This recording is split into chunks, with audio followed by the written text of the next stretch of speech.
हे guys WhatsApp Baahubali trick में आप सबका बहुत बहुत स्वागत है। गाइस आज हम जो पढ़ने वाले हैं वो बायोलॉजी का लेक्चर है, जिसमें पढ़ेंगे हम ह्यूमन आइज़। ठीक है, अगर एसीएफ की सिलेबस में देखेंगे तो ये फिज़िक्स में भी है ना। तो ये पढ़ेंगे हम आँख के बारे में, आँख की संरचना के बारे में। और पढ़ने से पहले आप लोग सब्सक्राइब कर लो यार, टेलीग्राम से भी जुड़ जाओ, डिस्क्रिप्शन बॉक्स में लिंक है। और पढ़ने से चलिए पढ़ते हैं, ज़्यादा बकवास नहीं करूँगा।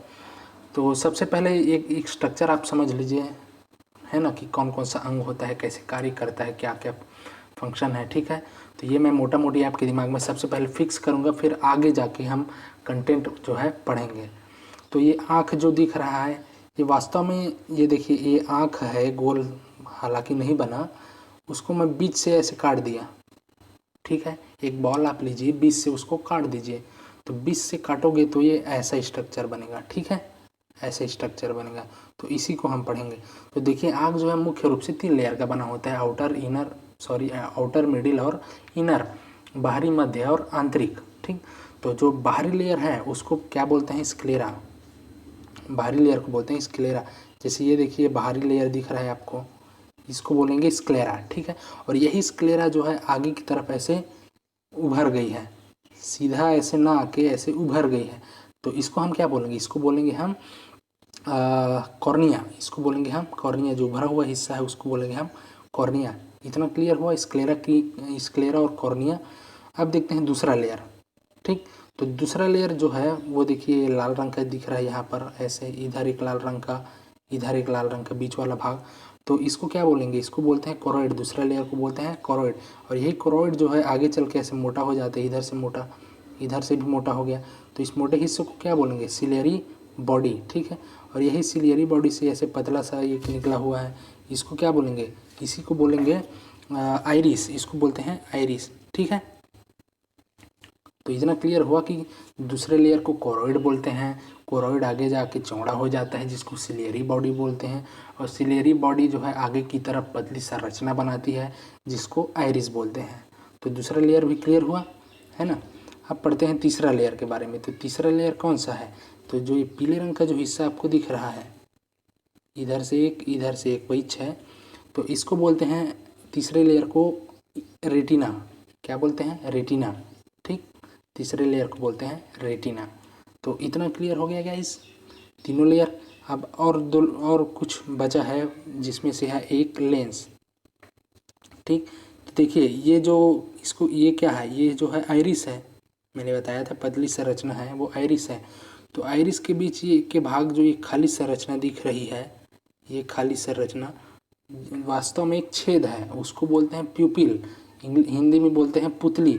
और इसी पुतली के बाद ये एक ऐसा स्ट्रक्चर दिखेगा, इसको बोलते हैं लेंस या आई लेंस। ठीक है, इसी लेंस से ऐसे प्रकाश जो है टकराएगी और ये रेटिना में ऐसे फोकस हो जाएगी। ठीक है, जिसको फोकल पॉइंट बोलते हैं।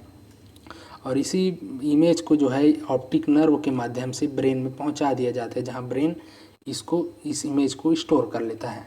ठीक, तो इतना मोटा मोटी आपके दिमाग में क्लियर हो गया होगा। तो चलिए अब पढ़ते हैं सीधा कंटेंट को। तो दृढ़ पटल, पहला है दृढ़ पटल, हिंदी में बोलते हैं स्क्लेरा। मैंने पहला लेयर को क्या बताया था? पहला लेयर जो है वो स्क्लेरा है। तो इसके बारे में पढ़ते हैं। यह नेत्र के ऊपरी सतह का सबसे ऊपरी सतह पर स्थित एक दृढ़ अपारदर्शी सफ़ेद परत होता है, जिसका कार्य है नेत्र की रक्षा करना और नेत्र गोलक की आकृति को बनाए रखना। ठीक है, तो देखिए ये जो है नेत्र गोलक है। हम देखिए अगर नेत्र गोलक को देखते हैं तो हमें सिर्फ स्क्लेरा दिखाई देगा, क्योंकि उसके अंदर जो है वो कोरोइड है, और फिर उसके अंदर क्या है? रेटिना है, 3 लेयर का बना हुआ है, बर्गर टाइप का, एक के ऊपर एक, एक के ऊपर एक। तो हम स्क्लेरा को ही बाहर से देख पाएंगे। ठीक है, और इसको जब बीच से हम ऐसे काट देंगे तब हम फिर कोरोइड और रेटिना को, फिर अंदर के हिस्से को, लेंस वेंस को सब देख पाएंगे। ठीक है, तो इतना क्लियर हुआ। अब देखते आगे पढ़ते हैं कॉर्निया। तो कॉर्निया है क्या? तो कॉर्निया के बारे में देखिए, यह दृढ़ पटल अर्थात स्क्लेरा के सामने उभरा हुआ एक भाग है। जैसे ये देखो, स्क्लेरा के सामने ये उभरा हुआ भाग, और यहाँ भी ऐसे वास्तव में ऐसे उभरा हुआ है। ठीक है, ऐसे उभरा हुआ है, ये 3D इमेज में अगर आप देखोगे तो ऐसे उभरा हुआ है। वही भाग क्या है? वही भाग कॉर्निया है। यह पारदर्शक होता है। पारदर्शक क्यों होता है? पारदर्शी होगा तभी तो प्रकाश जाएगा, प्रकाश जाएगा तभी तो प्रतिबिंब स्पष्ट बनेगा, क्लियर बनेगा, ठीक है, इसलिए पारदर्शी होता है। प्रकाश किरण इसी मार्ग से होकर प्रवेश करते हैं, इसे श्वेत मंडल भी कहते हैं। क्यों कहते हैं? क्योंकि देखो ये सफ़ेद सफ़ेद दिख रहा है। क्यों सफ़ेद सफ़ेद दिख रहा है, इसकी वजह भी मैं आपको बता देता हूँ। जैसे कि हम जान रहे हैं कि ये बाहरी लेयर जो है वो है इस स्क्लेरा है, ठीक। इस स्क्लेरा में जो है ये पतली पतली आपको नली दिख रही है, ठीक, पतली पतली नली दिख रही है। ये नली क्या है? खून की नली है, जिसकी वजह से ये लाल दिख रहा है।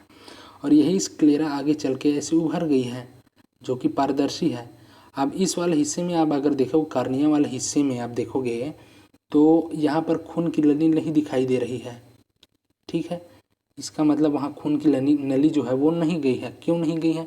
क्योंकि एक वजह ये है कि अगर नली जाती तो फिर प्रकाश अंदर सही तरीके से नहीं जा पाएगी, और सही तरीके से नहीं जा पाएगी तो फिर इमेज भी सही तरीके से नहीं बनेगा, और इस तरीके से हमें क्लियर दिखाई नहीं देगा। और दूसरी वजह ये है कि देखिए, आप नेत्रदान की बात सुनते हैं कि नेत्रदान किया जाता है, तो नेत्रदान में क्या ये पूरा लड्डू दान कर दिया जाता है? नहीं, सिर्फ ये कॉर्निया दान किया जाता है। क्यों? क्योंकि इसमें खून की नली नहीं है, और खून की नली नहीं है तो किसी भी ब्लड ग्रुप वाले व्यक्ति को आप ये लगा सकते हो, ठीक है। तो इसलिए कॉर्निया। इतना क्लियर हुआ? अब आगे देखते हैं।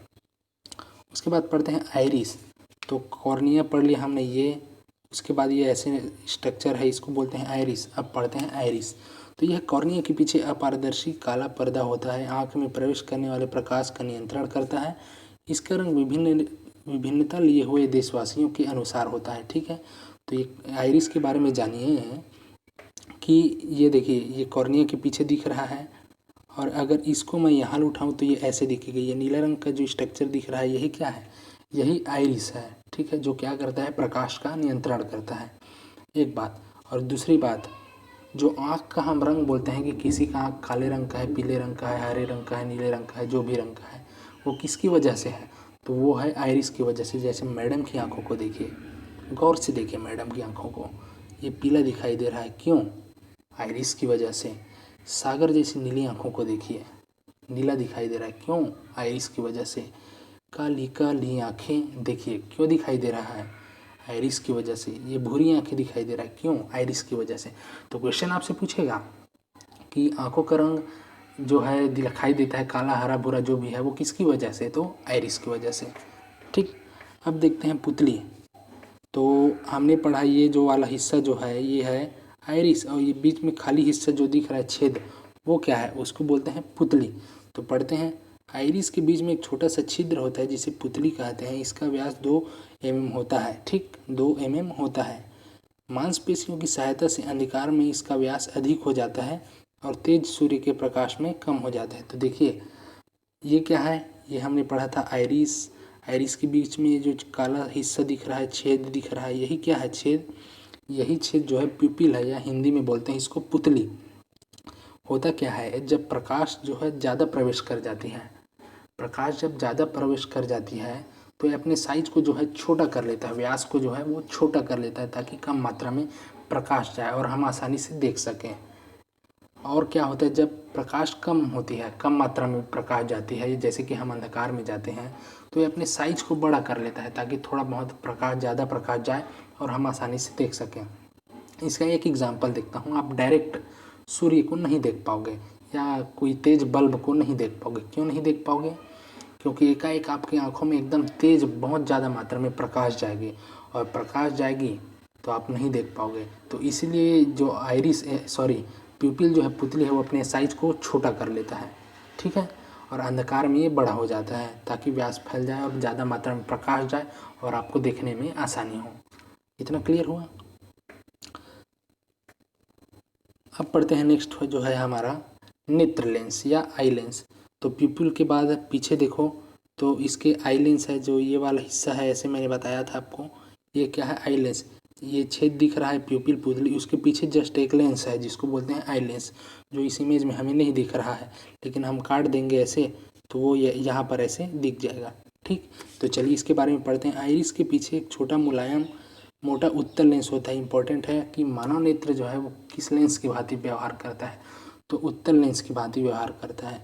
यह लेंस जो है पारदर्शक होता है, मांसपेशियों की सहायता से समंजन क्षमता बनाए रखता है। ठीक है, इस लेंस की सहायता से वस्तु छोटा उल्टा व वास्तविक प्रतिबिंब बनाता है। क्वेश्चन पूछा जाएगा मानव नेत्र में कैसा प्रतिबिंब बनता है, तो छोटा बनता है, उल्टा बनता है और वास्तविक बनता है।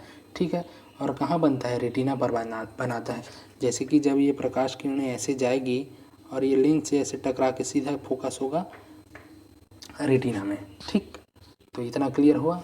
आगे देखते हैं रेटिना पढ़ते हैं। तो यह लेंस के सामने एक नेत्र गोलक की दूसरी ओर झिल्लीनुमा संरचना है। जैसे कि मैंने बताया कि ये लेंस है और दूसरी ओर ये रेटिना है। ठीक है, झिल्लीनुमा संरचना। तीसरा लेयर, ठीक है, इसमें शंकु व शलाका कोशिकाएं पाई जाती है। इसमें दो तरह की कोशिकाएं पाई जाती है, जो है शंकु और शलाका। जो क्या करता है, अंधेरे में या उजाले में देखने में दोनों कोशिकाएं जो है वो मदद करती हैं, जो प्रकाश के प्रति संवेदनशील होते हैं। शंकु और शलाका कोशिकाएं प्रकाश के प्रति संवेदनशील होते हैं। ठीक है, रेटिना वास्तव में प्रतिबिंब बनने का एक पर्दा है, पर्दे की तरह व्यवहार करते हैं। मैंने अभी और बताया था और बता देता हूँ कि ये प्रकाश है, प्रकाश किरणें लेंस से ऐसे टकराने के बाद ये फोकल पॉइंट पे फोकस हो गई, और यही फोकल पॉइंट क्या है, रेटिना में ही तो है ये फोकल पॉइंट। ठीक है, सबसे बेस्ट प्रतिबिंब तो यही बनता है। तो देखिए रेटिना में दो भाग होता है, एक होता है पीत बिंदु येलो स्पॉट और दूसरा अंध बिंदु ब्लाइंड स्पॉट। तो पीत बिंदु में क्या होता है, वह स्थान जहाँ पर प्रतिबिंब की तीव्रता अधिक होती है। जैसे कि रेटिना में वो स्थान जहाँ पर बेस्ट क्वालिटी का image HD high quality 4K जो भी आप बोलो वो बनता है। कहाँ बनता है, येलो स्पॉट में या पीत बिंदु में। और जहाँ पर कोई भी इमेज नहीं बनता वो स्थान कौन सा है, ब्लाइंड स्पॉट, अंध बिंदु। ठीक है, नाम से ही स्पष्ट है। तो जैसे कि ये वाली इमेज से आप देखने की कोशिश करो, समझने की कोशिश करो कि इसके सामने इसकी आंखों में दिख क्या रहा है। ठीक है, इसकी आंखों में दिख रहा है हमें ग्लोब टाइप का दिख रहा है, या पृथ्वी का जो स्पेस से जो ये है वो उस टाइप का दिख रहा है। तो या तो ये टीवी से देख रहा होगा या उसके सामने ग्लोब रखा होगा। तो टीवी जो है वो तो बड़ा होगा, बिल्कुल बड़ा होगा, ये आँख से तो बड़ा ही होगा।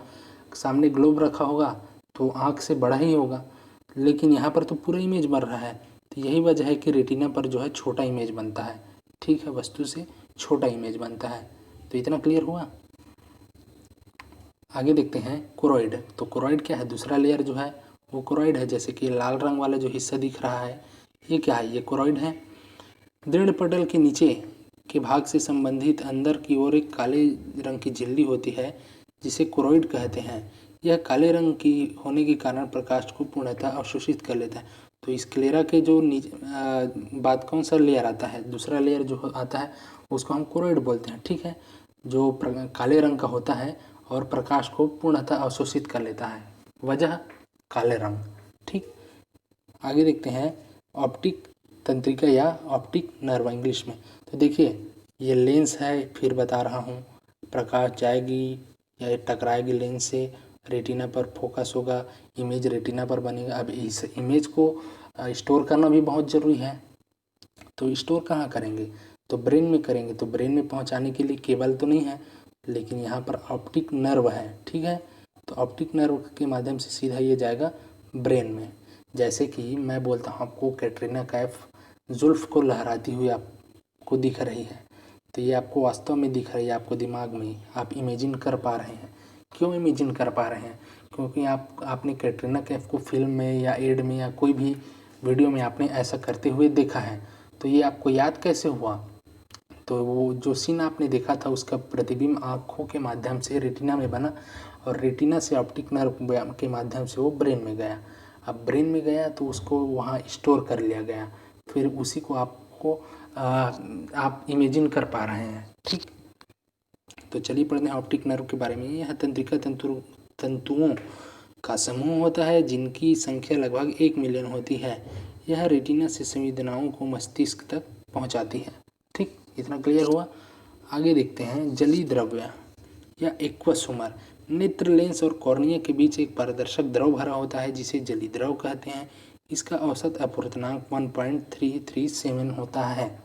ठीक है, तो देखिए ये क्या है, ये लेंस है, ये क्या है, कॉर्निया है, और उसके बीच में ये जो लाल रंग का भाग दिख रहा है वही क्या है, वही है जलीय द्रव्य। ठीक है, एक्वस ह्यूमर। जिसका अपर्तनांक 1.337 है। अब देखते हैं कांचाभ या विट्रस ह्यूमर। नेत्र लेंस व रेटिना के बीच में एक पतला पारदर्शक द्रव भरा होता है जिसे कांचाभ द्रव या विट्रस ह्यूमर कहते हैं। इसका औसत अपर्तनांक 1.336 होता है। जैसे कि ये लेंस है और ये रेटिना है, ठीक है। इसके बीच ये पूरा नीले रंग का हिस्सा जो दिख रहा है वो क्या है, वो विट्रस ह्यूमर है या कांचाभ है, जिसका अपर्तनांक 1.336 होता है। इतना क्लियर हुआ। तो देखते हैं गाइज, आज का वीडियो सिर्फ इतना ही है। अच्छा लगा होगा तो लाइक कर दो, सब्सक्राइब कर दो, शेयर कर दो, फैला दो, ठीक है।